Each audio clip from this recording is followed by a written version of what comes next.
नहीं, मुझे नहीं लगता अमरीश जी ये घर वापसी जैसा है। जी। मैं इसमें कुछ एक नई चीज देख रहा हूँ, राजनीति का नया समीकरण देख रहा हूँ। क्योंकि प्रशांत किशोर की भारतीय जनता पार्टी में अब कोई भूमिका बची नहीं है। और उत्तर प्रदेश के चुनाव जिस तरह से शेप ले रहे हैं, उसके बाद तो देश में बहुत सारी चीजें बदल जाएंगी। अभी जो 5 राज्यों के चुनाव के परिणाम आएंगे, तो प्रशांत किशोर का कोई बहुत ज्यादा अस्तित्व, मतलब इस तरह से नहीं रहेगा जिस तरह से आप भारतीय जनता पार्टी के संदर्भों में ढूंढ रहे हैं। देखिए, मैं प्रशांत किशोर के कथन को बहुत इंपॉर्टेंट मानता हूँ।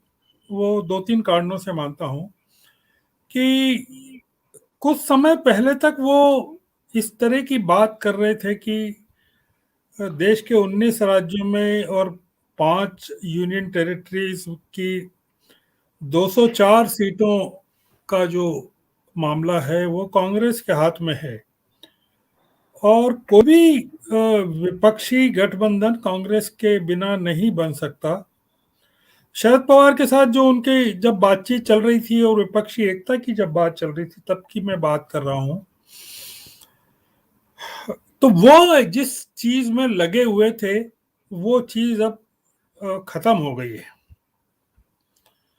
अब जो मैं देख रहा हूँ वो नई चीज देख रहा हूँ। वो ये देख रहा हूँ कि प्रशांत किशोर की महत्वाकांक्षाएं तृणमूल कांग्रेस के प्रभाव को हिंदी भाषी राज्यों अथवा गैर बांग्ला प्रदेशों में स्थापित करके प्रशांत किशोर एक बड़े नेता के रूप में उभरे तृणमूल कांग्रेस के। ये मैं देख रहा हूँ। मेरा अनुमान गलत भी हो सकता है। वो इसलिए मैं कह रहा हूँ कि तृणमूल के पास हिंदी भाषी राज्यों के लिए कोई नेता नहीं है जो हिंदी क्षेत्रों को समझता हो, हिंदी की साइकी को समझता हो, हिंदी क्षेत्र के नेतृत्व को समझता हो, पॉलिटिकल पार्टीज को समझता हो।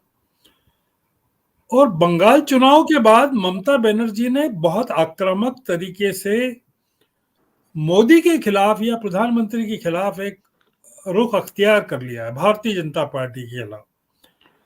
एक वेंजेंस का है, वेंडेटा का है। और वो ममता बनर्जी अब बंगाल से निकलना चाहती हैं। मुझे जो लगता है कि वो जैसे गोवा गई, 3 दिन वहां रहेंगी, जी। 3 4 मंदिरों का उनका कार्यक्रम वहां का आया है कि वो किन किन मंदिरों में जाने वाली है, गोवा के किन किन लोगों से मिलने वाली है। ये पश्चिम बंगाल के किसी नेता के संदर्भ में मैं पहली बार देख रहा हूँ। ज्योति बसु इतने स्ट्रांग थे और उन्होंने सबसे ज्यादा सालों तक मुख्यमंत्री के तौर पर देश में काम किया। पर उन्होंने अपनी महत्वाकांक्षाओं को बंगाल के बाहर, वो आना चाहते थे, प्रधानमंत्री पद के उम्मीदवार थे, पर उनकी ही पार्टी के लोगों ने सेबोटाज करके उसको खत्म कर दिया। और उसका मलाल उनको जीवन भर रहा भी। और उन्होंने बताया भी, तो खैर अपन उसमें अतीत में नहीं जाना चाहते। तो विपक्ष के पास इस समय कोई चेहरा नहीं है ममता के अलावा। और ममता की एक्सेप्टेबिलिटी कांग्रेस को छोड़कर सब दलों में लगभग है। मतलब मैं इसमें नीतीश नीतीश को थोड़ा सा अभी एक्सक्लूड कर रहा हूं। पर जी। नीतीश जानते हैं कि उनके सामने कोई विकल्प है नहीं। एक बड़ा जो चल रहा है इस देश में, जो उत्तर प्रदेश के चुनाव के बाद स्पष्ट हो जाएगा, 5 राज्यों के चुनाव के बाद, और हाल के चुनाव में जो काफी जाहिर हो चुका है कि एक एंटी इनकम्बेंसी इस समय वैसी ही मोदी जी के खिलाफ है जैसी मनमोहन सिंह के खिलाफ थी।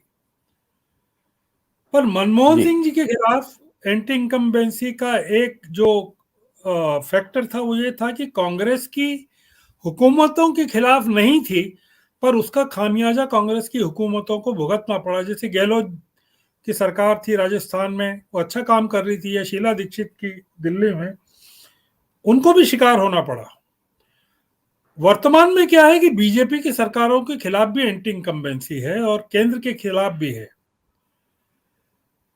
ये जो ममता है, ये एक बड़े खेल को खेल रही हैं और कांग्रेस को अल्टीमेटली ये मजबूर करेंगी उत्तर प्रदेश चुनाव के बाद कि उनको विपक्ष के फोल्ड में आना कांग्रेस को अपने खुद के सर्वाइवल के लिए जरूरी होगा। क्योंकि प्रशांत किशोर ने कोशिश कर ली कांग्रेस के साथ बात करके विपक्ष के फोल्ड में लाने की और सीट शेयरिंग की बात करके,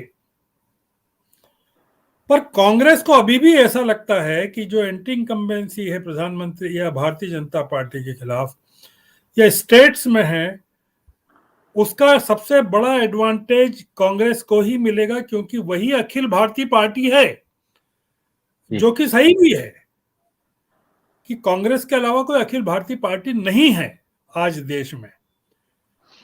तो ये जो प्रशांत किशोर बीजेपी का खेल नहीं खेल रहे हैं, ये कांग्रेस को मजबूर करने के लिए ममता बनर्जी का खेल खेल रहे हैं।